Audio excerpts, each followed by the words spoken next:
dibilang hutang. Kalau saya mendengar dari Bung Refli ngeri juga, apa sebegitu mengerikannya.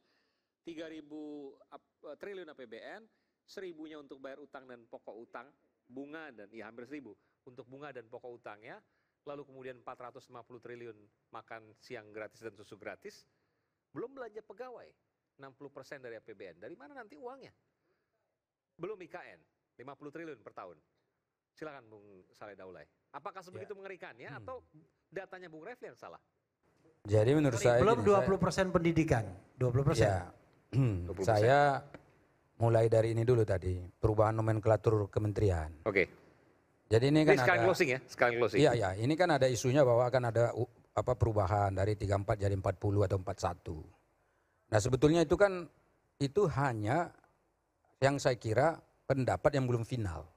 Artinya ini kan masih tesis ya. Dan kemudian itu dikomentari oleh banyak pihak. Nah, saya pikir itu ada pilihan-pilihan lain juga soal pembentukan struktur kabinet ini. Misalnya, itu kan ada kabinet yang bisa digabung. Yang sekarang itu ada digabung. Kemudian ada yang memang harus dipisah. Kemudian harus ada juga yang ditutup. Dulu zamannya Gus Dur tuh ada yang ditutup juga tuh kementerian. Depsos dulu, Departemen Sosial. Salah satunya. Nah, karena itu reposisi daripada struktur kabinet itu adalah hak prerogatif presiden. Tergantung beliau ini pinginnya seperti apa. Itu satu, bagian yang penting untuk dicatat. Jadi tidak mesti harus, mestinya menurut saya, tidak mesti harus nambah, mestinya ya. Kemudian yang kedua, sebetulnya nanti kalau nggak nambah, bagaimana Nasdem dan PKB nggak dapat dong. Ya, jadi begini, yang kedua, saya mau menjelaskan bagaimana sebetulnya arah daripada struktur kabinet yang akan datang itu sebetulnya tergantung dari visi misi dan program serta agenda Pak Prabowo di masa yang akan datang ini. Salah satu misalnya tadi soal makan siang gratis misalnya di sekolah. Itu kan anggarannya besar. Ya tentu pasti akan ada lembaga khusus atau katakanlah setingkat kementerian atau mungkin kementerian yang memang harus menangani itu karena anggarannya kan besar. Tapi kalau hitungannya Pak Refli katanya 450, ya bisa jadi antara 350 sampai 400. Artinya relevan untuk nambah kementerian. Menurut saya harus memang ada yang menangani Kementerian itu karena Pangan anggarannya atau Gizi terlalu apapun besar. namanya itu. Sementara kementerian lain kan ada di sini yang anggarannya cuman ya 1 triliun, 2 triliun gitu sudah berbentuk kementerian. Apalagi ini anggarannya 400 triliun sekian gitu. Ya. Jadi karena itu mungkin ini yang akan dilihat. Seperti apa pentingnya lembaga-lembaga itu dalam konteks membumikan program-program yang ada. Jadi saya kira ini juga jadi bahan pikiran.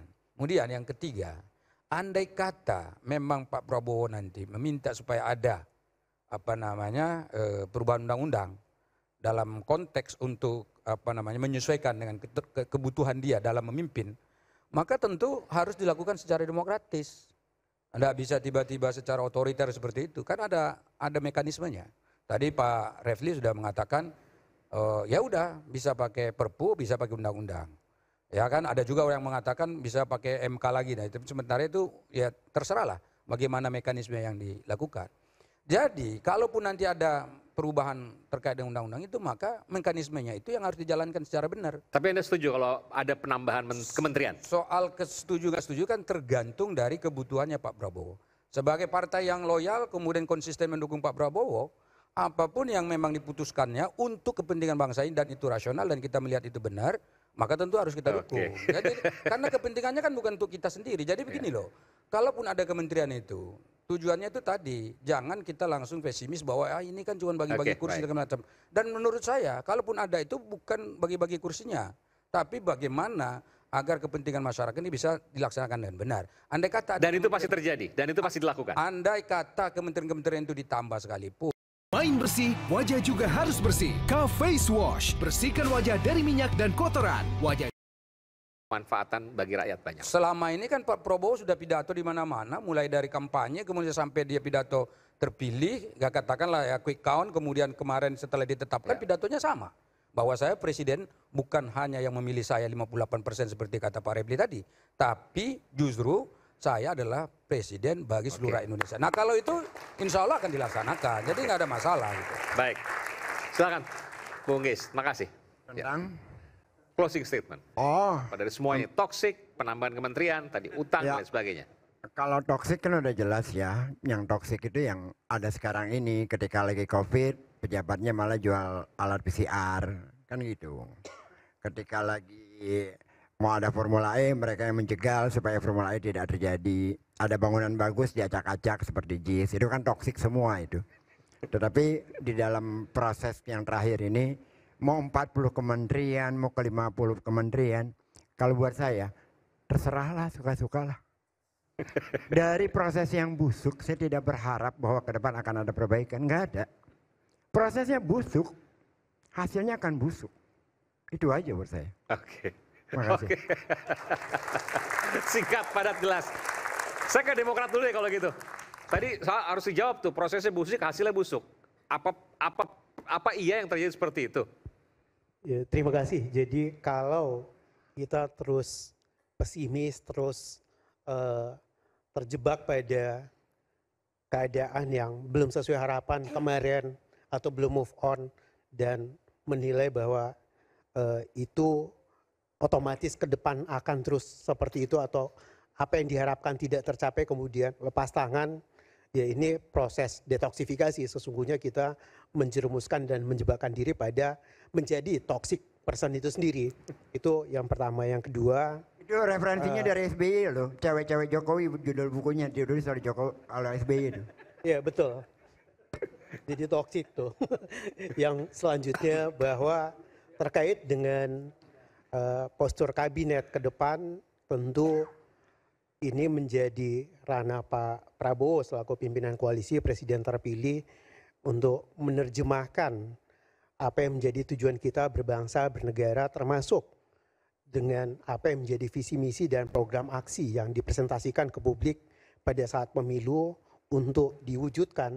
Ini yang tentunya kita harapkan bisa postur yang nanti diwujudkan itu sesuai dengan kebutuhan sehingga betul-betul bisa terwujud good government, good corporate governance, dan seterusnya yang tentu kita kalau kemudian untuk itu dibutuhkan ada revisi undang-undang ataupun perpu, ya untuk kita menteri? lihat konteksnya untuk kabinet. Kalau dipandang harus ada penambahan untuk itu, ya kita juga tidak boleh menyandingkan bahwa yang lebih elegan kalau pada saat menjabat sebagai presiden di awal perpu yang diterbitkan misalnya tentang presidensial threshold, karena itu dibutuhkannya nanti di 2029. Jadi kalau perpu itu tentu berdasarkan skala kebutuhan, dan kalau Tapi misalnya Demokrat setuju Pak untuk Prabowo ditambah pada ya? saat itu menerbitkan perpu terkait kabinet, ya kita setuju. Dan Kita setuju. menghormati itu. Oke. Tentang posturnya tentu ini ada waktu yang panjang sebenarnya. Ketika ini dipresentasikan ke publik, ini memberikan kesempatan kita melakukan diskursus terhadap postur kabinet ke depan. Dan Demokrat Bisa setuju saja ketika tetap hari pertama Pak 34, Prabowo ada bisa perpu saja untuk ada penambahan menteri. Itu tergantung kebutuhan nanti. Makanya ini kan ada ya, waktu setuju. untuk terus menguji apakah diperlukan penambahan itu atau apa yang ada saat ini. Kayaknya masih jumlah yang menyisakan. ada saat ini tinggal nanti Berapa kursi menteri ada nanti, apakah nomenklatur protes dan atau tidak gitu? sebagainya. Jadi persoalan jalannya bisa dengan revisi, baik. bisa dengan perpu. Itu dimungkinkan. Prabowo minta Silakan, langsung. Demokrat minta berapa kursi? Bung Refli silakan. Ini, Jadi tadi saya klarifikasi sedikit ya. Jadi bukan klarifikasi, data. Ini pembayaran bunga utang 2024 itu saja 497,3 triliun. Itu baru bunga. hampir 500 triliun. Hampir 500 triliun hanya bunganya toh. Belum lagi utang pokoknya. Karena kalau kita bicara utang pokok jatuh tempo itu kan harus dibayar juga. Makanya saya katakan hampir 1000 kalau tidak salah angkanya. Nah itu satu. Yang kedua begini, kita ini memang gara-gara MK sih semuanya. MK itu mengatakan bahwa yang namanya perpu itu hak subjektif presiden. Gara-gara MK ngomong begitu, jadi presiden bisa seenaknya bikin perpu. Bahkan ketika MK memerintahkan membuat undang-undang Omnibus Law, bikin perpu juga Presiden Jokowi. Dan itu tidak dibatalkan oleh MK. Jadi menurut saya it doesn't make sense. Nggak masuk akal kalau tiba-tiba ada perpu untuk menambah kementerian. Gentingnya di mana? Kok genting nama bagi-bagi jabatan, ya kan? Secara logic thinking loh. Kan dalam hal ihwal kegentingan yang memaksa, Presiden bisa mengeluarkan peraturan pemerintah untuk mengganti undang-undang. Prosesnya busuk. Makanya sebagaimana mestinya. Dan akhirnya saya mengatakan saya 100% setuju kepada Ges Khalifah yang mengatakan kalau depannya busuk ya buntutnya, belakangnya ya mungkin busuk juga. Oke. Wassalamualaikum warahmatullahi wabarakatuh. Tapi mudah-mudahan apa yang saya katakan tidak terbukti ya. Kalau terbukti saya sudah mengatakannya. Oke. Bung Zulfan silakan. Ya, sebenarnya tidak bermasalah juga mau jadi 40. Ya kan gitu. 34, 40, substansinya kan apa bisa mewujudkan efisiensi. Tadi kan kita Ya, kalau ragu. 34 ke 40 pasti efisien 34 dong. Bang Nanti dulu. Zulfan. Kita kan bicaranya seolah-olah kalau tambah 40 tambah uang. Bisa saja kan ada yang dikurangi. Gimana? 40? Ya, tadi seolah-olah kalau 34 ke 40 ada penambahan biaya, anggaran. Bisa malah berkurang. Lah bukan berkurang, bisa saja tetap atau tambah sedikit lah paling enggak ya kan. Masa Bisa tetap dari 34 karena ke 40. Gimana ada untuk anggaran-anggaran bikin kementerian. gedungnya aja kan pasti ada luar Ya, biasa. kalau gedung banyak yang kosong kan mau pindah Iya, IKN. untuk sewa dan lain sebagainya. Kan mau pindah. Ya, jadi kalau kita lihat banyak sekali kan menteri-menteri ini, kementerian-kementerian ini uangnya berlebih misalnya. Oke. Ya, itu bisa Silpa maksudnya. ya dialihkan ke kementerian baru misalnya. Bisa jadi itu. Jadi kalau menurut saya bahwa bisa nggak penambahan itu tidak membebani anggaran kan gitu. Kemudian bisa nggak bahwa penambahan kementerian ini juga mewujudkan kesejahteraan rakyat. Itu yang paling penting. Nah, ya, jadi kalau kita bicara 34 rakyat juga tetap miskin, 40 juga tetap miskin, ya nggak ada gunanya penambahan itu. Jadi indikator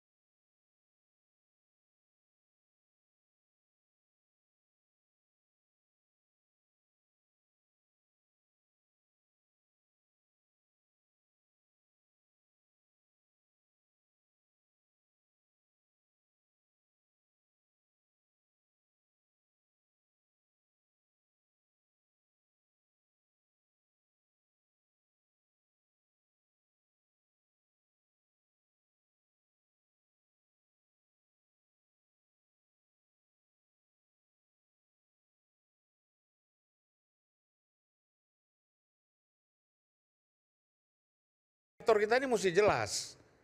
Ya kan, indikator kita ini kan meningkatkan kehidupan masyarakat, rakyat. Itu indikatornya. Kalau kita bicara bangsa dan negara ini. Ya kalau kita nambah gedung, nambah yang lain-lain, tapi rakyat tetap menderita, ya menurut saya nggak ada gunanya juga kita. Nanti kita lihat nanti. Ada tambahan sedikit ya. Dulu kan kita sering mengubah nama kementerian tuh. Menkumdang dulu kan, Menteri Hukum dan Perundang-undangan, jadi Menteri Hukum dan HAM. Itu saja hanya soal kopsurat Nomenklatur. dan lain sebagainya. Itu lama loh prosesnya, bisa sampai Kita 1 kan tahun dulu sendiri. industri dan perdagangan kan satu, Memperindak. Iya, ya Sekarang itu kan dipisah. ibaratnya kan satu. Tetapi ketika kemudian menjadi 40, saya membayangkan nama kementerian itu akan banyak berubah. Ya kan?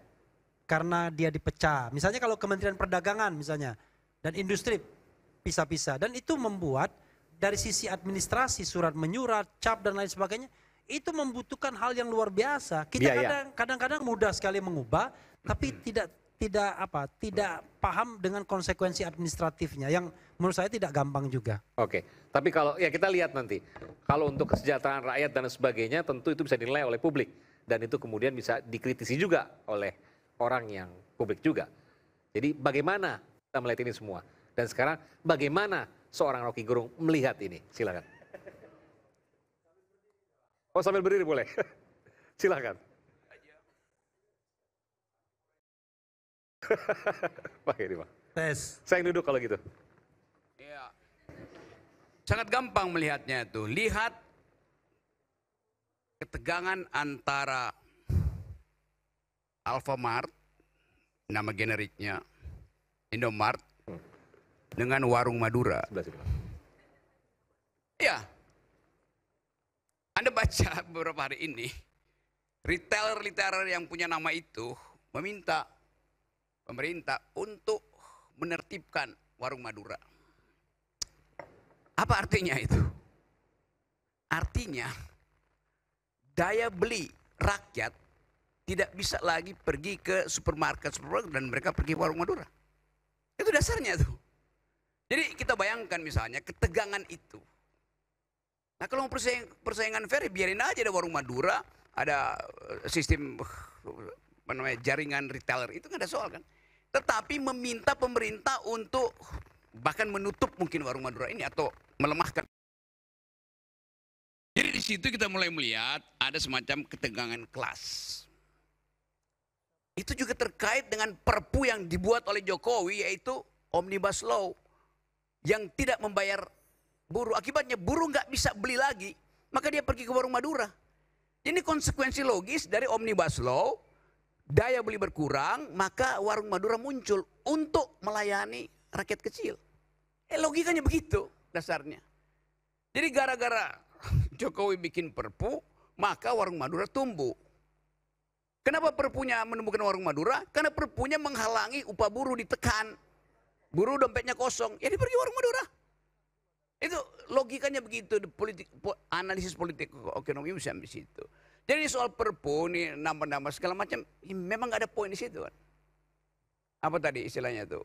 Perpu itu dibuat karena ada